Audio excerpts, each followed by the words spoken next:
ज्या पद्धतीनं नाशिकच्या जेफ्री बाबाचं कांड समोर आले आणि त्याच्यामुळे रुपाली चाकणकर अडचणीत आलेले आहेत, रुपाली चाकणकरांना वाचवायला लगेच एक नेता राष्ट्रवादीचा अत्यंत धावून आला, जसं काही रुपाली चाकणकरांना तर दुसरं कोण वाचूच शकत नाही, ते म्हणजे दत्ता भरणे.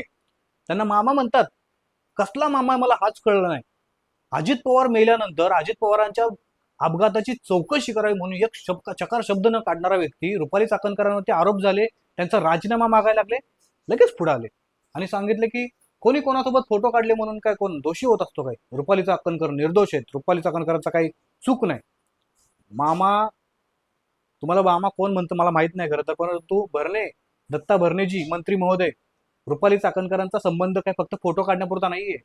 त्यांचा काय काय संबंध आहेत जरा सोशल मीडियावरती बघा आणि पोलिसांना फोन करून विचारा, माहित नसेल तर. आपण एक जबाबदार मंत्री मंत्री आहात, जबाबदार व्यक्ती आहात, तुमच्या शब्दाला किंमत असते, बोलण्याला मान असतो.